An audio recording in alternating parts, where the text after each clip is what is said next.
Okay, officially. Hello, good afternoon.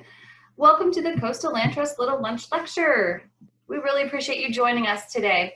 My name is Stephanie Bourette. I'm the Director of Donor Relations for the Coastal Land Trust. Like I just mentioned, we are recording, so if you don't want to be on the video, please click off your video camera, and that way you won't show up. We will keep everyone on mute. But if you have a question at the end, Lloyd will be able to take questions, and so you'll unmute and ask your question, or you can type it in the chat and we will read it to Lloyd and he can answer that way. We're going to put a couple of links in the chat box for you for more information about the Coastal Land Trust, how to sign up for email, how to give a donation if you'd like to support our programs, and where to find the lecture after we're done today. All right, so with all the housekeeping out of the way, would like to introduce our speaker. Lloyd Singleton is the director of the new Hanover County Cooperative Extension and Arboretum. He's coming to Wilmington recently from Florida, where he was landscape manager for Universal Orlando and Breakers Resort in Palm Beach. Lloyd brings a passion for landscape design and maintenance to Wilmington residents. Lloyd, thank you for sharing your time and expertise with us today. And with that, I will turn it over to you. Thank you all very much for joining us today. And I'm proud to be part of an initiative called the Coastal Landscape Initiative. And I want to bring you some of these specifics of this program to make you aware. I'm hoping to introduce you to some principles and then also specific actions that you can take, and also hoping that some of you will end up serving as ambassadors to help us learn to improve our landscapes in both form and function. So the question that we're going to try to answer today is, how can we increase nature-enhancing landscapes in coastal communities with easy, available, affordable, and attractive solutions? And what I want to point out is that nature was here before we were. And we've come in and constructed our homes and our buildings and our roads. And we have come in and done landscaping, and it's not necessarily a good replacement for what was there. I feel we not only have an opportunity, but we have a responsibility to try to provide for wildlife, for instance, that did have this as a habitat before. And there are many things that we can do, but there's also things that we can do that will help really promote better water quality. And there are things that we do that are very detrimental to our water quality. So some of this presentation is actually directed to folks that live on the water, whether it's a creek, a river, an estuary, whatever. But we want to talk about some of those principles, and then I think you can also apply them to your own landscapes, even if you're not attached to water. So what do you notice about this yard? This is a home in New Bern. Things you like, things you don't like, and I'll just suggest that perhaps you would like this kind of a bulkhead because it seems very permanent and rigid.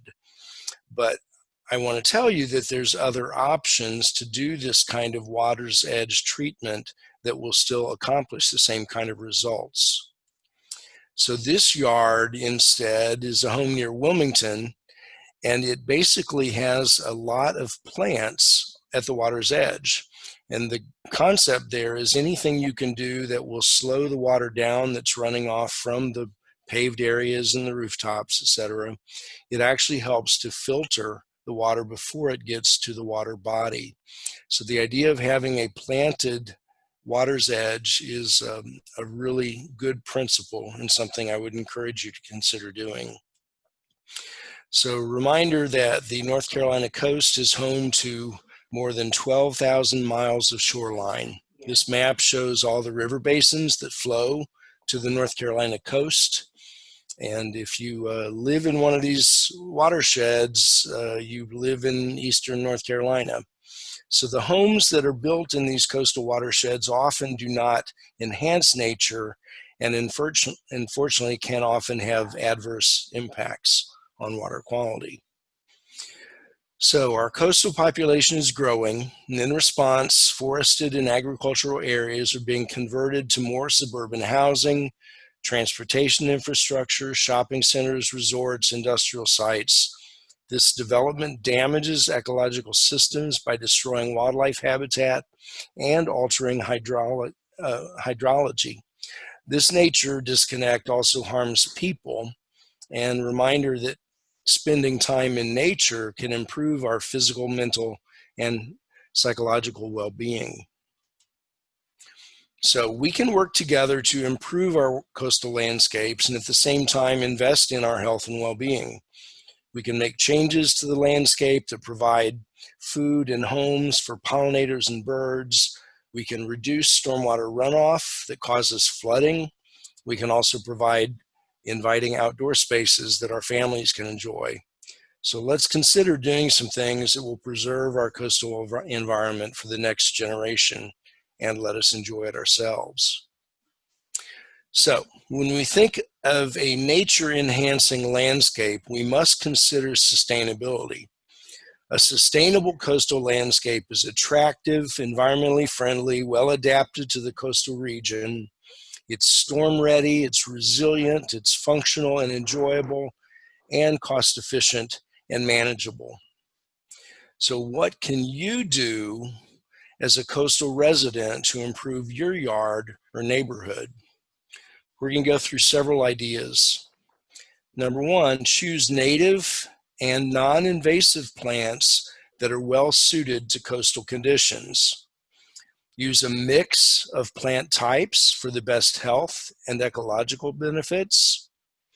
Reduce turf and adopt alternatives to lawns that create wildlife habitat. You need to water and fertilize very strategically to maintain and protect the water quality and quantity. We need to rejuvenate our soil to enhance soil health. People for a long time have focused on plant health. We need to begin to focus on the soil health, and the plant health will follow. We also want to manage our stormwater to improve water quality. We want to maintain stormwater ponds for the water quality as well as beauty and handling of the water quantity. And consider nature-enhancing alternatives if you are on the water and you're considering replacing deteriorating bulkheads. The alternative there would be to install living shorelines to protect your property and provide wildlife habitat.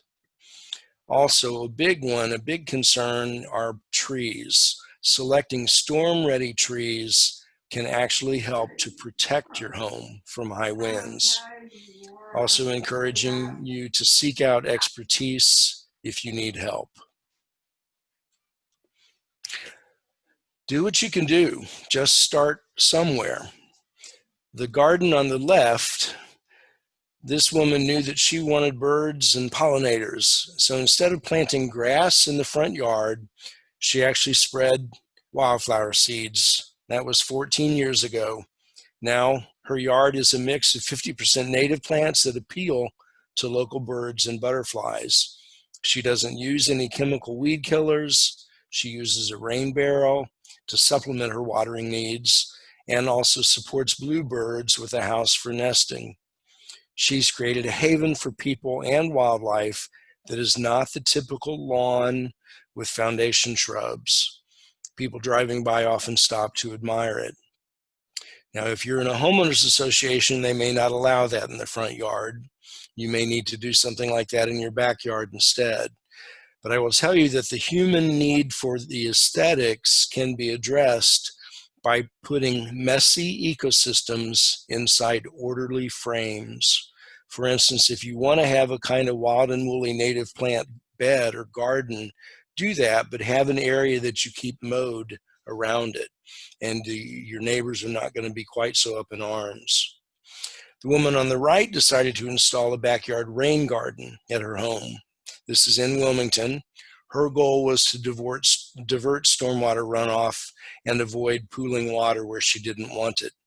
The rain garden accomplishes this by slowing the runoff down and allowing the water to percolate into the soil. So rain gardens are really very easy to do. You create a depression where you have water coming anyway, and then you plant appropriate plant material that can tolerate wet feet for a short period of time. I know in Wilmington, we typically have very sandy soils, and so they are well drained. You just need to give it a little bit of time to sink in. Another thing that is important to do is to choose plants that are well suited to the coastal conditions. And think about this. If you choose a plant that is not really going to like it where it is, you're going to constantly be struggling at it. You're going to have to be fertilizing or using pesticides or whatever to try to keep it happy. You're better off making the right selection of the plant that's suited for the conditions.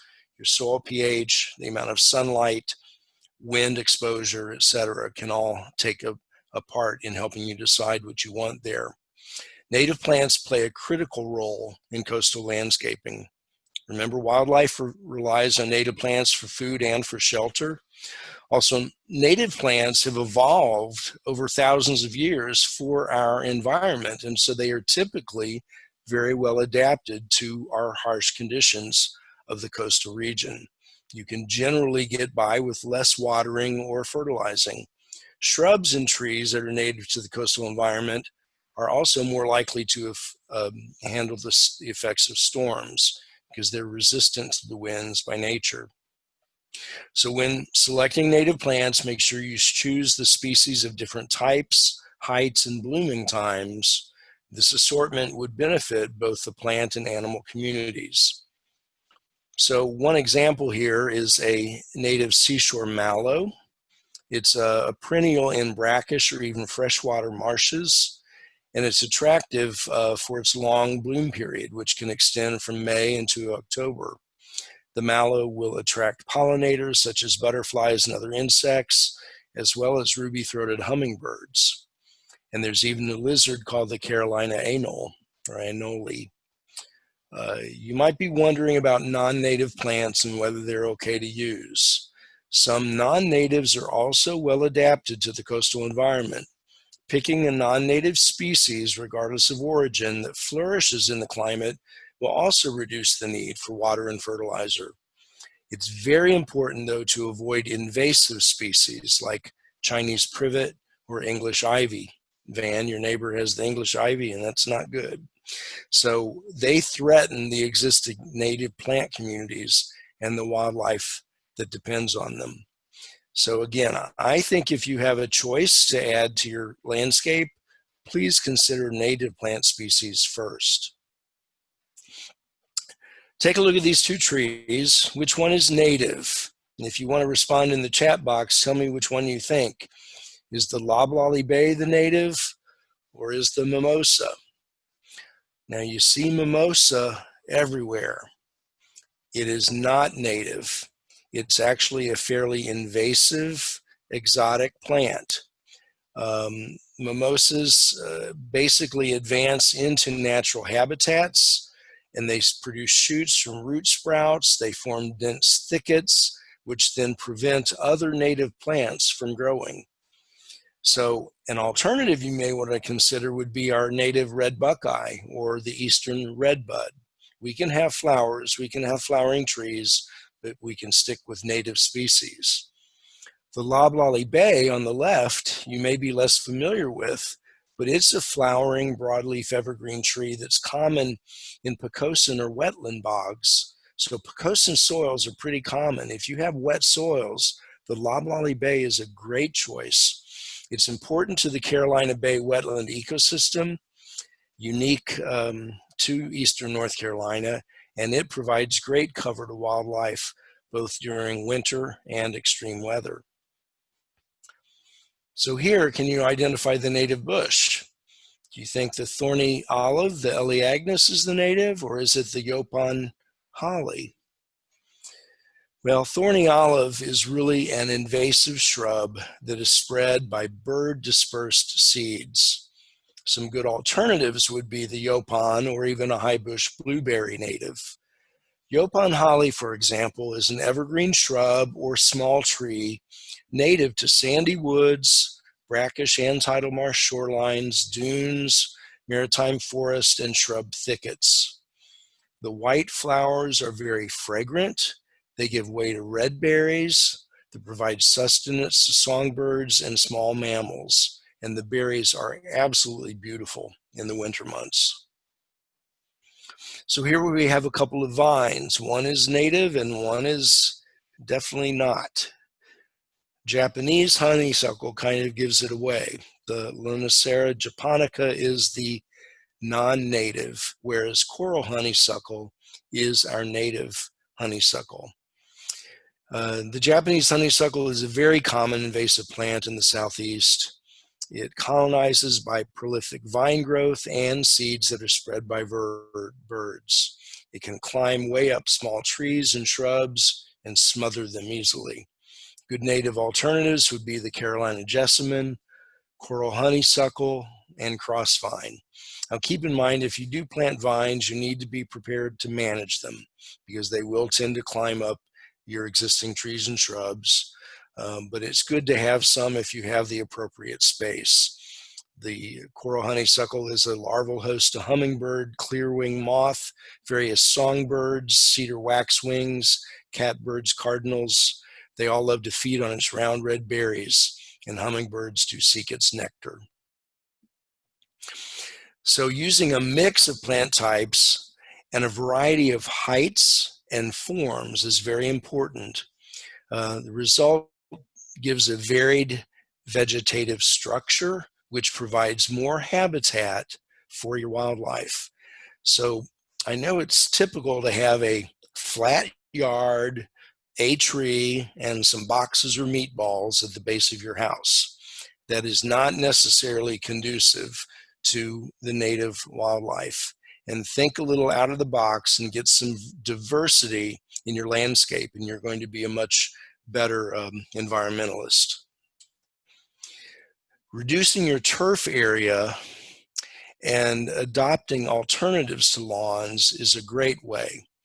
And when I think about turf grass and you look at, say, new developments, for instance, why do you think they're almost all sod? Because it's the cheapest landscape element to install. So the developer, the builder, wants to get in and out of there, and they want to put in sod. It's lawn. What is the most expensive thing in the landscape to maintain? What do you have to water and fertilize and use pesticides on? The lawn. So ideally, if you can reduce the amount of lawn area you have in your landscape, you will end up saving money in your landscape maintenance. So wild ginger, cinnamon fern, those are a couple of ideas here for some other alternatives. There's plenty of things that could be done that are actually going to look more lawn-like as well. I can suggest Mimosa strigulosa, Phylla nodiflora. There's going to be good resources at the end of this presentation that you can reference to. So remember to water and fertilize very strategically. Think about it. If you over-fertilize, the fertilizer that the plant can't use is going to either run off or leach to the groundwater. So either way, it's going to end up in our water bodies. Some of the biggest pollutants we deal with are nitrogen and phosphorus. What do the first two numbers represent on a fertilizer bag? Nitrogen and phosphorus. So be very careful with your fertilization and make sure that you're using the right amount, watering it in, and then also not wasting water, overwatering it so it carries those particles off. Rejuvenating soil health is very important. If you don't compost at home, I encourage you to consider doing that. It's not rocket science. Basically, we have a habit of putting good biodegradable materials into a landfill, which is problematic because it creates methane gases. It makes sense if it came from the earth as our food, it should return to the earth. So having a compost bin or pile or vermicompost, those are all principles very easy to initiate. I live in an apartment and I have a compost bin, and my neighbors all contribute to it, and it's wonderful. But you can do it. You just need to make the commitment to it. Then using your finished compost or buying a quality finished compost product to enhance your soil health is easy to do. Do something called a top dressing. You can sprinkle a ½ inch on top of the soil around the root zone of a plant. And what that's going to do is it's going to enhance the microbial activity of that soil, and your plant will be healthier. It's also going to improve the nutrient holding capacity of your soils because it's improving the organic matter content. So you won't need to water as much. It can actually help to mitigate pH issues. If you have high pH, you can add compost to bring it down. If you have low pH, you can add compost and it brings it up. It is a neutralizing factor for pH. So consider using compost as a soil amendment, and I think you'll be very pleased with your investment of time. Remember to manage your stormwater to improve water quality. You want to harvest and use rainwater. You can use that for irrigation. You can also direct your downspouts to a bed. If you direct a downspout to a driveway, it's going to pick up all the oils and sediments that are left from vehicles and carry that off to our water bodies. So maintaining stormwater ponds for water quality and beauty can be a great step. I think stormwater ponds throughout our communities are a very unexplored opportunity. We have a good chance to really create some wildlife habitat if we just do something other than turf to the water's edge. You do that with perimeter plantings. You can do floating wetlands that help treat the water. If you want to reconfigure the base, you can create something called a wetland bench where you bring some of the level up higher. You want to control your unwanted plants, bring people into the stormwater pond by using trails, signs, and other amenities, and then make sure that there's a plan for routine maintenance so you can keep any invasive exotics out. So since Hurricane Florence and most recently Hurricane Dorian, many coastal residents are rethinking the resilience of their landscapes. Coastal Carolina is only second to Florida in the number of times they've been pummeled by hurricanes, and we know that. Coastal storms are developing higher wind speeds, more intense rainfalls, and driving higher storm surges. So as you can see in this Swansboro photo, there's not a whole lot of vegetation here. Would any of these principles help protect those properties? You bet they would. So consider your nature-enhancing alternatives when you're replacing your deteriorating bulkheads. We want to show briefly and install living shoreline where actually oyster shells and appropriate plant material is placed where that bulkhead would have been. Next, we're going to talk briefly about trees that are good in storms. Coastal American hornbeam, Carpinus carolinea, is excellent. Flowering dogwoods, common persimmon, American holly, and then the Yopon holly again. We also have southern magnolia, black gum, live oak, cabbage palmetto, and my favorite, bald cypress. So storm-ready trees are very well noted in this book by Paul Hosier called Seacoast Plants of the Carolinas. And I love this book. I highly recommend it if you want to purchase or rent from your library a resource like that. So if you're changing in your yard and you get a little scared, please feel free to reach out. There are plenty of people that will help, and I encourage you to take advantage of your local Cooperative Extension Center. Here in New Hanover County, we're located at the Arboretum. We would typically, in non-COVID times, have a plant clinic open from 10 to 4 every day. Right now, we're accepting plant clinic questions via phone call and email. But I also want to point out the Coastal Landscape Initiative brochures that are available to you. Notice the website at the bottom, go ncsu.edu/coastal landscapes. There's great resources available, and we can send you these color brochures that list 34 native plants, including trees, shrubs, grasses, vines, and flowers, and also include brief descriptions of each one. Then recently, the Coastal Landscape Initiative has actually formed some sample landscape designs for several different scenarios: foundation plantings, screens, pollinator-friendly borders, natural and constructed shorelines, and filter strips. Those are also available on the website, and encourage you to take advantage of some of those design ideas so they can guide you in your own landscape installs. Here's a picture of screening with trees, a sample landscape. Here's one for the filter strip. And then a reminder, go.ncsu.edu/coastal landscapes. It's a cooperative venture between Sea Grant and cooperative extension centers and a number of private industries as well. Very good resources available, including some model landscape photos. And then the question, what will you do? What can you do to enhance your landscapes to be better for resilience in storms, as well as providing for our wildlife? Now, if any of you want to copy this PowerPoint presentation, if you want these online resources, we can mail you a copy of the booklets. I would encourage any of you that want to go be an ambassador for this, begin to preach these kind of principles to your homeowners associations and your neighbors, and let's get the word out. So Stephanie, if you don't mind, go ahead and copy that link and maybe put it in the chat box too, and I'll take any questions.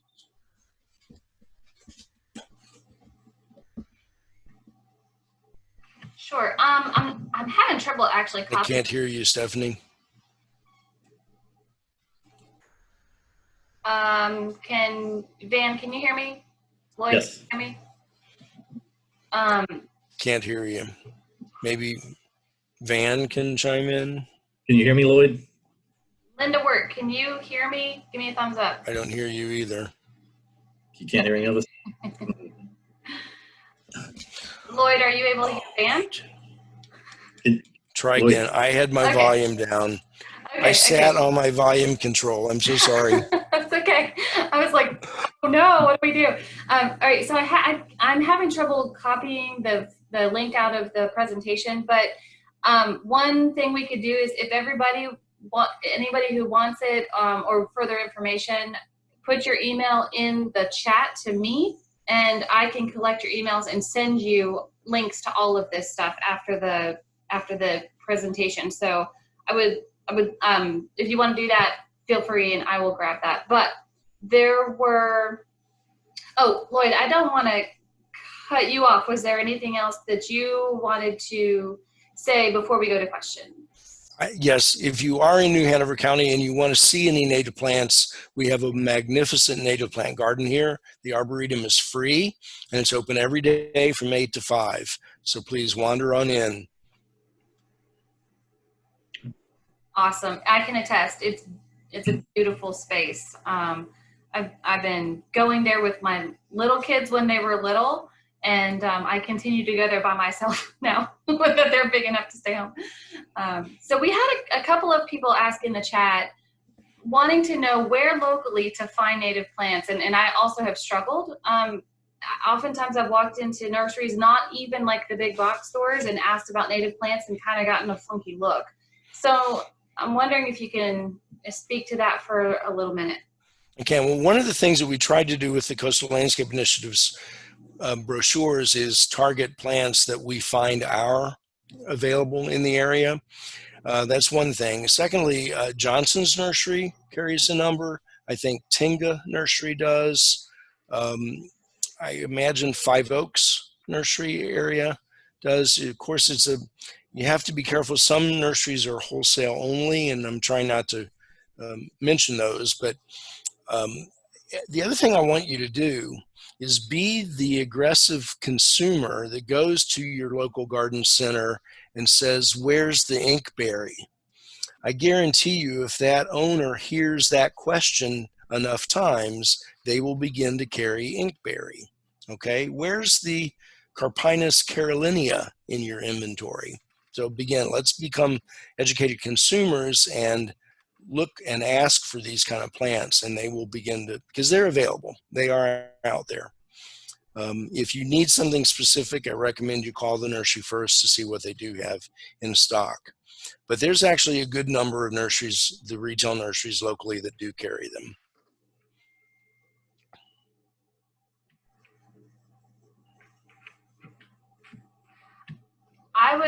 I would love to hear other questions. If you want to unmute and ask, feel free. This is a good time to do that.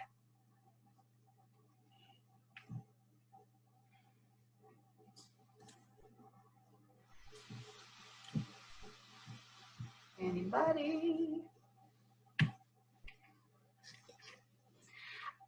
Well, I had a question about something that just popped up in my yard, and I looked it up on iNaturalist. It ends up being a pokeberry, and it said it was, if I'm not mistaken, said it was native but very toxic to mammals, but good for birds.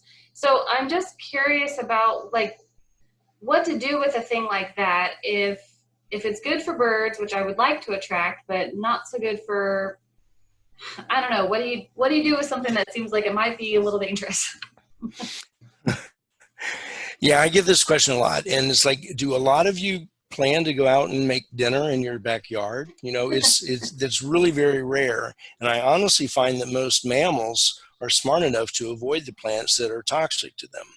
Now, a domesticated animal like a horse or a cow, not so much. But if you don't have horses or cows, I think you need to go ahead and allow that to be. And the pokeberry is really, the poke greens are not poisonous when they're very young and if they're cooked. But the berries would be poisonous to mammals, but not to birds. So it's a pretty plant too. It's got the nice purple veins to the leaves and stem. But yeah, I don't think we have to worry too much about plants like that. And if you have them in an area that it fits design-wise, just leave it. And don't go harvest dinner in your backyard without knowing what you're doing. Definitely not. Definitely not. Jeannie, what's your question? Well, I just wanted to mention that the Wild Bird Store at Hanover Center often has Saturday native plant sales. I've gotten a lot of things there over the years. Not so much right now with the COVID, but you can get on their mailing list and she'll let you know. And the other place is the Transplanted Gardener downtown on 17th Street. That store, they're very knowledgeable about native plants. Good recommendations. Thank you.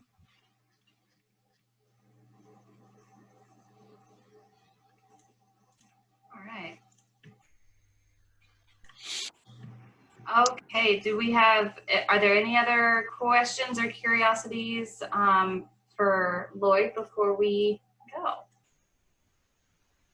Okay. Lloyd, thank you so much. I'm super excited to hear all this. I will probably rewatch this with the whole rest of my family later because we've been having a little bit of a fight about we have to have a lawn. We'll be using this as a learning experience in our remote learning days moving forward. So thank you very much. Can we access it on the website, Stephanie? In a minute. So it takes just a little bit for it to get up, but thanks for reminding me. So all of the lectures for our series that have successfully recorded are on our website at coastallandtrust.org/lectures. And so you can find probably 12 or 13 videos at this point from our past lectures, and today's will go up either later today or on Monday. So and available for the foreseeable forever. So so again, thanks for being here, the attendees and Lloyd. I wanted to announce the next two lectures next week. Our Coastal Land Trust summer intern is Joel Cook, and he will be talking about the Reeves Chapel project and the Gullah Geechee Cultural Heritage Corridor and community conservation, particularly in Brunswick County. So we'd love to have you guys join us for that. And then on August the 7th, Janice Allen, Director of Land Protection for the Coastal Land Trust, will be leading us in a dedication of a 5,400-acre property down east called Salters Creek in Carteret County. And this is a property that we acquired last summer, and we have the ability now with the lunch lectures to do a virtual dedication of that property. So it would be very cool to see that beautiful space. Some of it has public access from a boat launch, and so it's just a really cool space. And I would encourage you all to join us that day to celebrate that and to learn about it. Maybe plan a road trip with your kayak a little bit later this summer or this fall. So again, thanks for being here today. If you love the little lunch lectures, if you love the Coastal Land Trust, please show us that love. I'm going to be bold, and I'm just going to say, if you haven't joined or become a member or made a donation, please consider doing that. Your support helps bring programs like this at no charge to the public, and so we would really appreciate your support today or anytime soon. So I hope you guys have a great weekend, and we will see you back next Friday. Okay, take care. Bye, everybody.